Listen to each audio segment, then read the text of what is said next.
Están con nosotros Mario Galizzi, representante de APYME Santa Fe, y Claudia Albornoz, dirigente social y representante de La Poderosa en Santa Fe, pero también en Buenos Aires. Y con ellos vamos a hablar en esta previa del paro, de esta convocatoria a manifestarse, que va a tener lugar mañana específicamente, con un acto central en la legislatura a partir de las 13 aquí en la ciudad de Santa Fe, pero el acto central va a estar en la ciudad de Buenos Aires, en donde, bueno, se genera mucha expectativa con lo que pueda llegar a ocurrir, porque a poco más de un mes de haber empezado la gestión Milei ya tiene esta demostración, que es una demostración de fuerza de las distintas organizaciones, las distintas centrales que han convocado justamente a esta protesta en unión. Porque esto hay que destacarlo, me parece que CGT, ambas CTA y numerosas organizaciones justamente se están plegando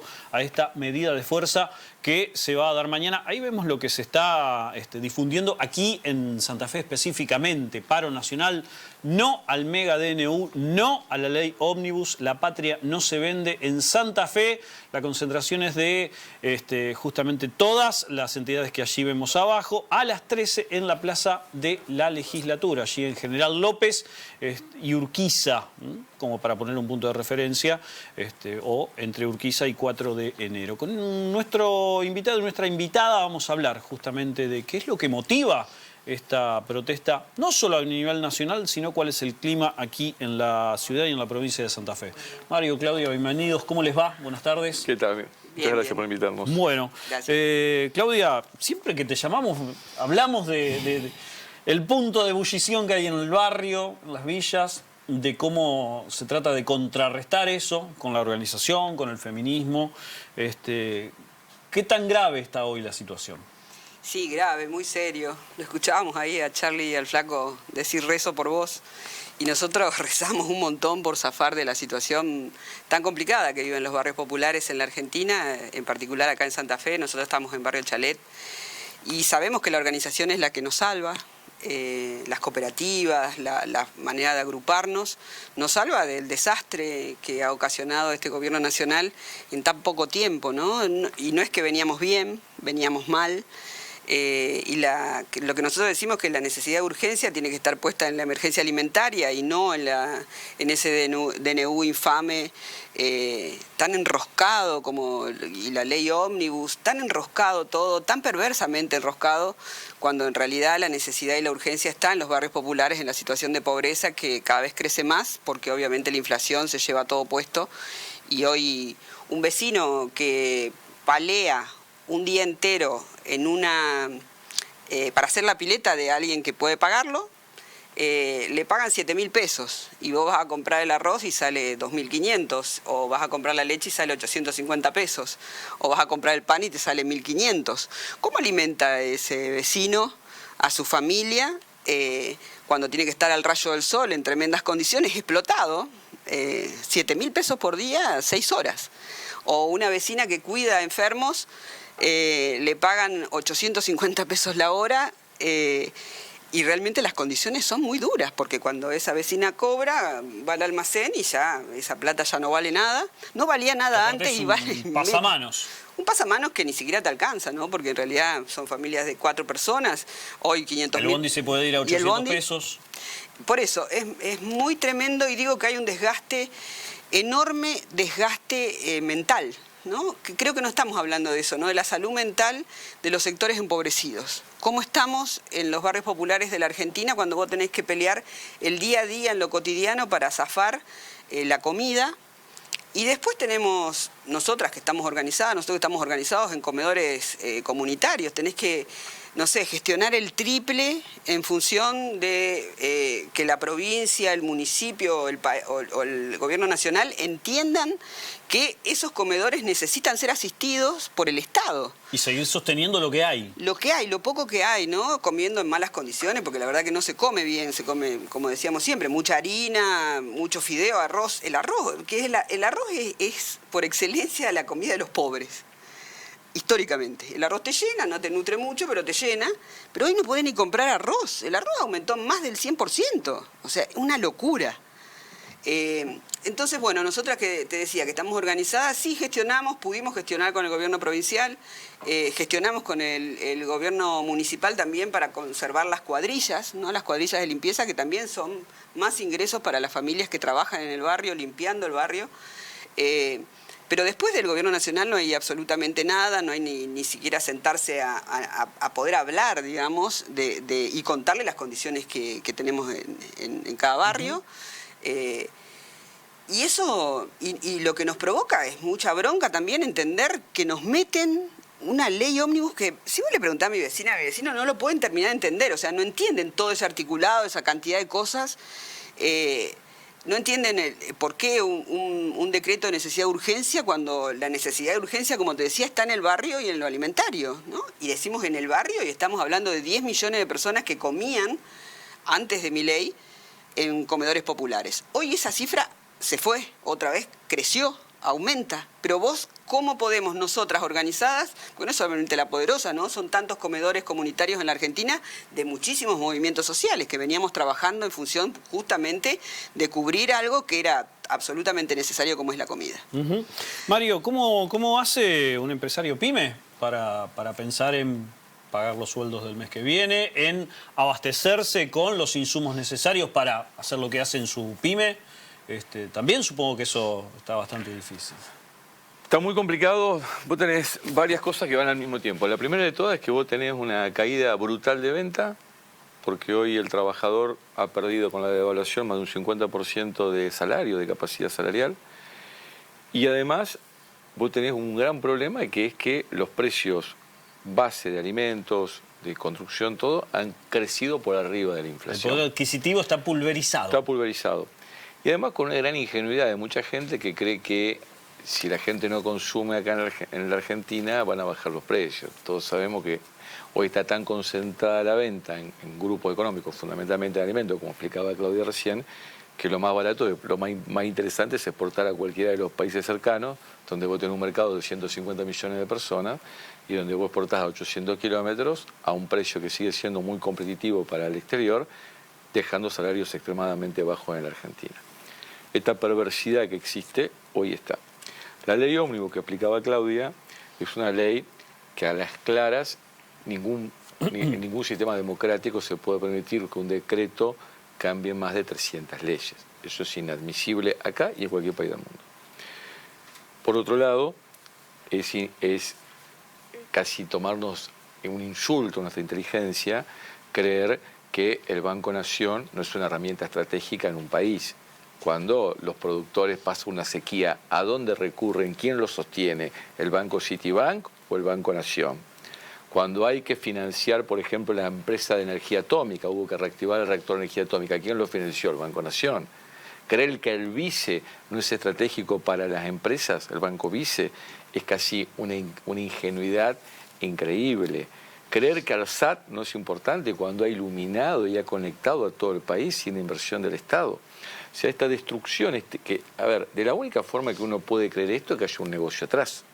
Y nosotros estamos convencidos que acá hay un gran negocio atrás, en las privatizaciones de Banco Nación, de ARSAT, en la destrucción del CONICET, en la venta, que están vendiendo las patentes del CONICET, no es un hecho casual, digo, ¿no? En la negociación de querer destruir la naturaleza, sacar el tema de las tierras. Vos sabés que están divididas en verde, amarillo y rojo. Lo que hay atrás es un gran negocio de deforestación para transformarlo en forestación. Entonces, en realidad, lo que ellos han jugado, lo que está en juego acá, tiene que ver con la soberanía, con la productividad y con la distribución del ingreso. Y lo que ha hecho este gobierno, que no se ha atrevido ni la dictadura, ningún gobierno, es llevar el precio de los alimentos a un precio totalmente inaccesible para cualquier ciudadano promedio. Esto es un quiebre de inflexión muy grande, porque acá lo que hoy estamos teniendo es hambre. O sea, literalmente la gente tiene hambre. Las empresas pymes van a tener gravísimos problemas. Vos fíjate que hay algunas cámaras empresarias, fundamentalmente las que yo no represento, que son cámaras generalmente que representan las grandes empresas. Algunos dirigentes lo dicen como un hecho natural de que van a cerrar un porcentaje muy importante de comercio. Yo estoy seguro que van a cerrar un importante porcentaje de comercio. Ahora, esos comercios que cierran tienen trabajadores, tienen gente que apostó a los negocios y que van a quedar en la calle. Entonces, esto empieza a generar una situación muy compleja porque uno ya empieza a ver niveles de despido muy grandes en la construcción, en la industria, en el sector agroexportador, en la metalmecánica. Ahora, algún economista decía, el gobierno de Macri planificaba un país para 22, 24 millones de habitantes. Este gobierno planificó un gobierno para 12 millones de habitantes, o 14.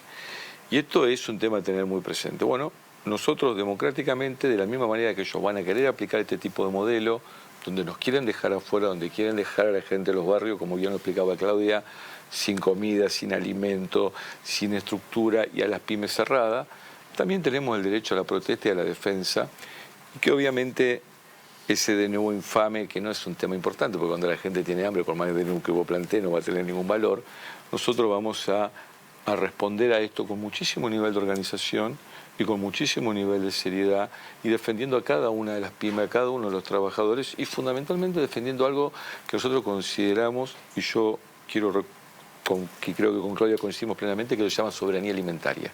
Sobre esa base, respondiendo a soberanía alimentaria podemos discutir, ahora con la gente muerta de hambre no. Colo, ¿querés consultar? Sí, una pregunta justamente para los dos, que tiene que ver con muchas cosas que se repiten desde la alta esfera del gobierno nacional y que están muy instaladas también en el imaginario colectivo, como por ejemplo esa frase, no hay plata, como un justificativo para todas las medidas que se comprenden tanto en el DNU como en la ley Ómnibus. Y esto tiene que ver también con un poco la postura y la reacción que tenemos como ciudadanía, como sociedad, frente a lo que muy bien ilustraba tanto Claudia como Mario. ¿Qué se le responde a esa idea de no hay plata? A esa idea de no me importa lo que te pase o hay que pagar la fiesta que ya pasó, o todas esas frases que a veces se repiten como un mantra, pero que están bastante vacías. ¿Respondo? Responde. Primero, a ver, de cualquier crisis, hasta las personales o empresariales de la vida, uno tiene dos posibilidades, salir para atrás o salir para adelante. Salir para atrás, chicas, que va a terminar pasando algo donde van a cada vez recaudar menos y al recaudar menos van a empezar a pagar cada vez menos, ¿sí? Y la segunda es entender cuál es el contexto argentino. Argentina es un país inmensamente rico. Rico en petróleo, rico en minería, rico en oro, rico en litio, rico en cobre. Ahora uno de los grandes panaceas es el cobre argentino. Rico en itícola, rico en ganadería y rico en agricultura. Por lo tanto, este modelo, esta ley ómnibus que me dicen que no tiene plata, ni siquiera va a acompañar una reforma fiscal. Porque si yo me dijera que va a acompañar una reforma fiscal donde los sectores más ricos son los que van a pagar, podríamos empezar a discutir algunas cuestiones. Ahora, acá no hay plata para los que menos tienen. Acá no hay plata para los trabajadores, acá no hay plata para las pymes, acá no hay plata para el sector industrial, pero sí hay plata para los importadores, sí hay plata para los sectores concentrados de la economía, las mineras, el oro, que no van a pagar impuestos, el litio, que no va a pagar impuestos, la agroexportadora. Ahora, nosotros creemos que acá tiene que haber una reforma fiscal y una distribución con todos los argentinos adentro. Acá no nos sobra un argentino. Y este modelo que nos quiere aplicar Milei, que nos dice que no hay plata, vuelvo a repetir, atrás de este modelo está la venta de Banco Nación. A ver, yo pregunto, ¿alguien cree que en un país no se necesita un banco oficial? ¿Un banco oficial que salga a solventar a los pequeños y medianos productores? Cuando los pequeños y medianos productores se funden en la Argentina, que es cíclico, porque hay sequía, porque hay pedrada, ¿quién es el banco que los sale a defender? El Banco de la Nación Argentina. ¿Qué me quieren decir? ¿Que Pellegrini, que fue el que lo fundó, era de izquierda? ¿Que era una persona conservadora? Era un tipo que entendía la necesidad de que la Argentina... En un país con la dimensión que tiene la Argentina, ¿no vamos a tener más ferrocarriles? Ya vivimos la época de que no había más ferrocarriles. ¿O qué? ¿Los ferrocarriles van a ser solamente en la parte rentable? ¿Nadie va a hacer una inversión que se recupera a 30 años? Lo mismo la energía atómica, lo mismo el petróleo, lo mismo el litio. No vamos a tener ningún control. Nosotros creemos que hay mucha plata en la Argentina, muy mal distribuida, que nos deja fuera a las pequeñas y medianas empresas, al pequeño y mediano comerciante, al trabajador y a los trabajadores populares. Porque hay un dato, miren, yo se lo he pasado a distintos funcionarios en Santa Fe. La mitad de la economía santafesina es informal. La mitad de los trabajadores argentinos no están dentro de la formalidad, pero no quiere decir que no trabajan. No, claro. Entonces, que no se genera ingreso y que no generan riqueza. Entonces, si nosotros no pensamos en lo global y ellos piensan que nosotros, como decía Claudia, se van a morir literalmente de hambre graciosamente, que las pymes vamos a ser otras empresas, que los productores pequeños y medianos nos vamos a fundir graciosamente. Están equivocados. Nosotros vamos a plantear un programa de organización. Miren, de hecho, el gobernador Puyaro sale a plantear que este tema de las retenciones es inadmisible para la provincia, que atenta con la productividad.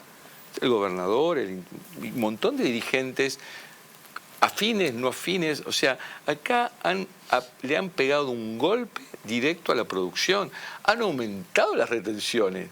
Entonces, y aparte la otra pregunta, ¿de qué fiesta nos están hablando? ¿A quién están hablando que vivimos en fiesta? ¿A los pymes que trabajamos todos los días? ¿Los trabajadores populares? ¿O los que vivieron enfrente a las grandes empresas? Fíjate que hay un dato muy interesante, perdóname que te doy la espalda, hay un dato muy interesante. En los últimos 12 años se marcan las 500 empresas argentinas más importantes, ¿sí? Las 500 empresas importantes más argentinas. En los últimos 4 años de Macri habían ganado más de 20.000 millones de dólares. No solamente en dinero, sino en capital. Con Macri bajan un poquito en su utilidad y en este gobierno que yo no comparto, el de Fernández, que me pareció un gobierno pobre y malo, aumentaron más que en el gobierno de Cristina la utilidad de ganancia. Las 500 empresas, no hay ninguna de las 500 empresas argentinas que no hayan ganado mucho más de lo que ganan en el resto del país. Yo no traje los números hoy acá, pero son muy interesantes de mirarlo. No solamente ganaron en ganancias, sino en capital. Entonces nosotros lo que tenemos que rediscutir es qué participación tenemos. Ahora, ¿qué me quieren decir a mí? Que el alimento en la Argentina aumentó por sobre la inflación y nadie va a decir nada. No, la verdad que coincido. Perdón, Claudia. Y coincido con Mario que plata hay, es mentira que no hay plata. También hay que ver quiénes son los formadores de precio. Las 500 empresas. Bueno, esas 500 empresas. No son más de 8 firmas. Sí, no son más de 8 firmas. No son más de 8 en alimentos y hay que empezar a decirlos, ¿no? A nombrarlos. ¿Quiénes son los que se están llevando la plata de la Argentina? Que hay plata. Los que no tenemos plata para solventar gastos totalmente necesarios y urgentes son justamente las barriadas empobrecidas. Esas que no tienen la culpa de estar en esa situación, ¿no? Nosotros decimos, nadie nace pobre. Te hacen pobre, y te hacen pobre las malas políticas. Ahora, cuando ves cómo se ejecuta, cómo parecería, porque eso es otra cosa muy interesante, cómo parece que improvisan. Parece que el gobierno nacional improvisa. Mentira, no improvisa, te enloquece. Te enloquece con una batería de medidas que no sabés qué atajar primero, ¿no? Y eso es lo que pasó, la zozobra impresionante que nos pasó al principio cuando sacó el DNU. Entonces, y también respondiendo a algunos, no es que vos me la hayas preguntado ni la colo, sino que respondiendo a aquellos que dicen, ¿por qué un paro a menos de 2 meses? Y porque realmente nunca se vivió esto en la historia de la Argentina, no se vivió lo que se está viviendo hoy con este gobierno nacional, que te tira permanentemente a matar. Digo, parecemos un experimento del gobierno de Milei. Entonces, bueno, mañana vamos a decir efectivamente basta a este pedacito, digamos, de gobierno que realmente nos deja en una situación muy, muy difícil a muchísimos argentinos y argentinas, y sobre todo a las niñeces, ¿no? Porque ahora va a empezar la escuela. ¿Cómo vamos a empezar la escuela con los niños y las niñas, con los adolescentes? O sea, ¿cómo vamos a cubrir la canasta de útiles? Va a ser muy imposible. Bueno, todo esto lo que nos lleva es un abismo. Nosotros no vamos a saltar, sino que nos vamos a organizar y vamos a resistir. Una breve... Le pido brevedad fundamentalmente a Claudia por su trabajo social y la cercanía con la realidad de los barrios más populares de la ciudad, concretamente de Barrio Chalet. ¿Qué le decís a todas las personas que están a veces, y también el propio gobierno nacional, que aplica un protocolo ante la protesta social? Sí, ese es bastante polémico, ¿no? Por suerte el gobierno de la provincia de Santa Fe no adhirió a esa porquería. Pero yo estaba en Buenos Aires, me comí un par de gases el 20 de diciembre con una policía atroz, ¿no? Ya sea la del gobierno de la ciudad de Buenos Aires como la federal, armados todos los dientes, con postura amenazante permanente, ¿no? En realidad, si vos querés cuidar una protesta, la cuidás de otra forma. Hay formas, digamos, hay protocolos. Acá no te quieren cuidar, te quieren pegar, eso es clarísimo. Pero también mañana la masividad va a ser enorme, digo. Acá en la provincia de Santa Fe ese protocolo no pasa, no existe porque no se adhirió. Y en Buenos Aires la masividad realmente de la movilización va a ser enorme. Y creo que ahí también vamos a demostrar que la calle es nuestra en la protesta, porque hay un derecho a la protesta y realmente es un derecho que ejercemos y debemos ejercer en el momento clave en el que estamos, en donde realmente están ahogando a los trabajadores, están ahogando a las pymes, están ahogando a los barrios populares, nos están ahogando. Entonces, bueno, salimos a protestar y es un derecho. Mañana se verá entonces las fuerzas, se medirán las fuerzas con el mayor cuidado posible, porque no estoy alentando absolutamente nada, pero con el mayor cuidado posible vamos a estar en la calle en todos lados en el país, en todas las provincias del país, nos vamos a movilizar y obviamente el foco va a estar puesto en Buenos Aires y vamos a ver entonces cómo los trabajadores y las trabajadoras decimos basta a este ahogo. Muchas gracias a ambos. No, muchas gracias. Gracias. Mario...